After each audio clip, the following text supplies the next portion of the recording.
सुबह का पहला उजाला भी इस घाटी तक नहीं पहुंच पाता था, क्योंकि ये वही जमीन थी जहां सूरज कभी नहीं उगता था।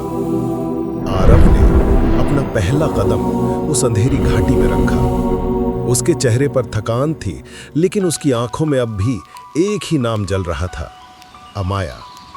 ठंडी हवा उसके क्लोक को हिला रही थी और धुंध उसके पैरों के आसपास घूम रही थी, जैसे घाटी खुद उसकी परीक्षा ले रही हो। फिर अचानक पहाड़ों की दीवारों से एक धीमी आवाज गूंजी, तुम्हारे आने का वक्त आ चुका है राजकुमार।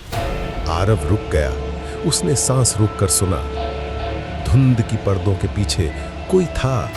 फिर एक और आवाज, बिल्कुल हल्की, बिल्कुल दूर से, कुछ कहानियां कभी खत्म नहीं होती राजकुमार, वो बस रूप बदल कर चलती रहती हैं। और उसी रात उसकी यात्रा सचमुच शुरू हुई। एक ऐसी यात्रा जहां प्रेम अब सिर्फ भावना नहीं, युद्ध बन चुका था। आरव ने धीरे धीरे उस आवाज की दिशा में देखा। धुंध जैसे रास्ता बनाकर हट रही थी और उसके पीछे किसी के कदमों की आहट बहुत हल्के से सुनाई दे रही थी। कुछ ही क्षणों बाद धुंध के भीतर से एक आकृति उभरी। कदम न बहुत तेज न बहुत धीमे, मानो हवा उसे संभाल रही हो। वो थी लियारा, अमाया की बहन। उसकी आंखों में गहरा दुख भी था और किसी अनकहे राज का बोझ भी। तुम यहाँ आ ही गए राजकुमार। आरव ने ठंडी सांस ली। उसके मन में हजार सवाल थे, लेकिन जुबान पर सिर्फ एक ही निकला, तुम कौन हो? मैं लियारा हूँ, अमाया की बहन। आरव जैसे पत्थर सा जम गया।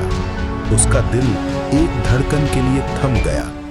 लियारा ने नजरें झुका ली और धीरे से बोली, तुम्हें जो ताबीज मिला था वह कोई साधारण चीज नहीं है राजकुमार, वह एक श्राप है। आरव की आंखों में हैरानी तैर गई। उसने टूटे स्वर में पूछा, क्या अमाया भी उसी श्राप में बंधी है? हाँ, और उस श्राप की एक कीमत है। आरव के चेहरे पर दृढ़ता उतर आई।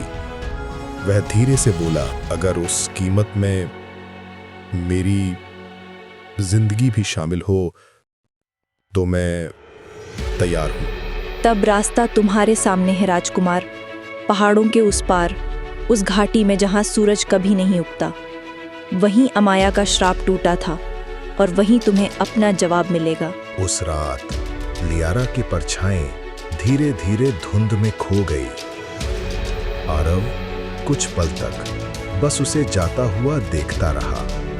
फिर उसने एक लंबी सांस ली और पहाड़ों की ओर कदम बढ़ा दिए। ये रास्ता आसान नहीं था।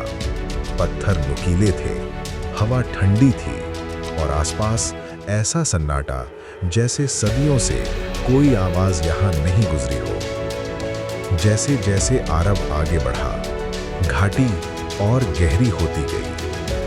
पेड़ अपने ही साए में सिमटे हुए लगते थे और हवा हर कदम पर भारी होती जा रही थी। उसने पीछे मुड़कर देखा। दूर चंद्रकुंड झील की चमक अब सिर्फ एक हल्की चांद सी लकीर बनकर रह गई थी। अचानक हवा ने अपना रुख बदला। एक तेज ठंडी लहर आरव के चेहरे से टकराई। उसने आंखें सिकोड़ लीं और दिल में एक अजीब सा कंपन महसूस किया, जैसे कोई उसे आगे बढ़ने से रोक रहा हो। उसी क्षण घाटी की अंधेरी दीवारों से एक बहुत ही धीमी, बहुत ही टूटी हुई आवाज आई, यहीं से असली यात्रा शुरू होती है राजकुमार। आरव ने कदम रोके। उसकी उंगलियां ठंडी पड़ गईं, लेकिन आंखों में वही दृढ़ता थी। वो शांत स्वर में बोला, जो भी सामने आए मैं अमाया तक पहुंचकर ही रहूंगा। और वो अंधेरी घाटी के हृदय में और गहराई तक उतर गया।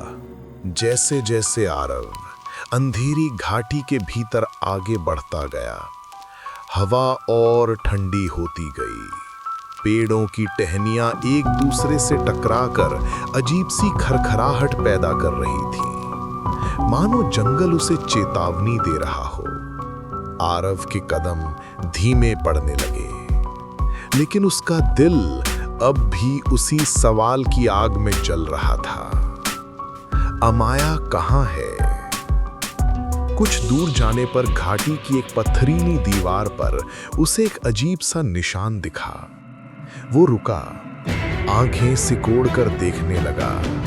निशान धूल और समय में दबा हुआ था, लेकिन फिर भी उसमें एक हल्की नीली चमक बाकी थी। ये चिन्ह किसी साधारण भाषा का नहीं था। उसके चारों तरफ टूटी हुई रेखाएं और केंद्र में एक आधा सूरज, जिसका दूसरा आधा हिस्सा घने अंधकार में समा गया था।